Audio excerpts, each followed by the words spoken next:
Most people in that ballroom thought the janitor pushing the cleaning cart was invisible, until the billionaire CEO's company collapsed in front of everyone, and the quiet single dad became the only man who could save it. Before we continue, tell us in the comments where are you watching from today, and do you enjoy emotional stories like this? Your support helps us create even more powerful cinematic stories, so subscribe and become part of our family. The chandeliers inside the Hawthorne Grand Hotel shimmered like frozen gold above hundreds of wealthy investors dressed in black tuxedos and designer gowns, while crystal glasses clinked softly beneath the sound of a live piano, and cameras flashed around the stage at the center of the ballroom at exactly 8:15 p.m. Sophia Loren stepped beneath the spotlight wearing an elegant silver evening dress that matched the skyline, glowing behind the glass walls 40 stories above Chicago. At 34 years old, Sophia was already one of the youngest tech CEOs. In America, Loren Dynamics had just secured a government contract worth nearly $500 million.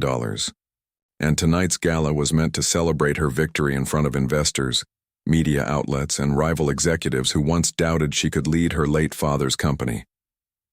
But near the edge of the ballroom, beside a service hallway hidden behind velvet curtains, a man in a faded maintenance uniform quietly wiped water from the marble floor while pretending not to hear the conversations around him. His name was Ethan Cole, a 40-year-old single father and night janitor. Most people inside the hotel never looked directly at him long enough to remember his face. His dark blue uniform sleeves were rolled to his elbows, revealing rough hands marked by years of labor, while a small paper bracelet made by his 8-year-old daughter Lily remained wrapped carefully around his wrist beneath the cuff, with the words, "Best Dad Ever," written across it in uneven pink marker. Ethan had once been a senior systems engineer before his wife died unexpectedly, 3 years earlier during emergency surgery. After drowning in hospital debt and losing his position while caring for Lily alone, he took whatever jobs allowed him to remain home during the day so he could walk his daughter to school every morning himself. That was how a man who once designed security architecture for billion-dollar companies ended up mopping floors inside luxury hotels at midnight. Sophia stepped away from reporters as her assistant rushed toward her, looking pale, and whispered that there was a serious problem with the investor presentation servers because the entire system had frozen. Sophia's expression tightened instantly because the presentation controlled every financial projection, contract reveal, and live demonstration scheduled for the gala, and without it the event would collapse publicly in front of media and investors already waiting for her to fail. She immediately ordered the IT department upstairs while across the ballroom. Ethan quietly glanced toward the massive digital screens flickering above the stage for only a second before returning to cleaning. Minutes later, panic spread through the technical staff as screens blacked out completely in backup. Systems failed while investors began whispering and reporters raised cameras toward the confusion unfolding near the stage.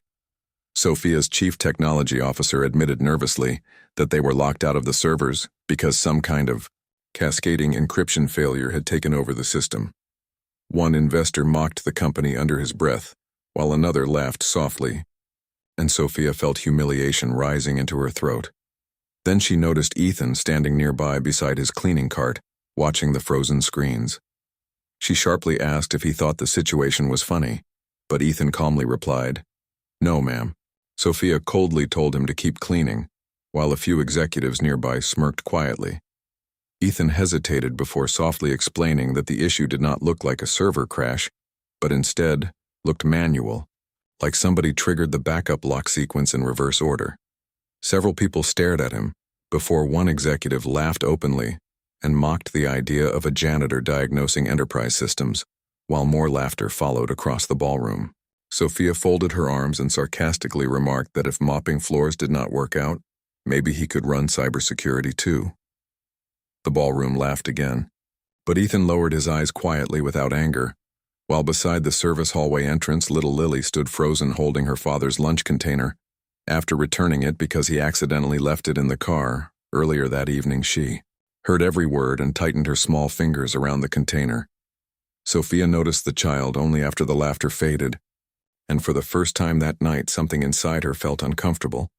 But before she could speak again, every screen inside the ballroom suddenly flashed bright red with the message, "System breach detected," appearing across the stage. The room instantly fell silent as investors stood. Reporters lifted cameras and panic spread through the technical crew. The CTO whispered in horror that somebody was inside the live network, and if the breach reached government contract files, the company could lose everything overnight. Sophia looked around helplessly while executives argued over each other until a small voice broke through the chaos saying, "My daddy can fix it."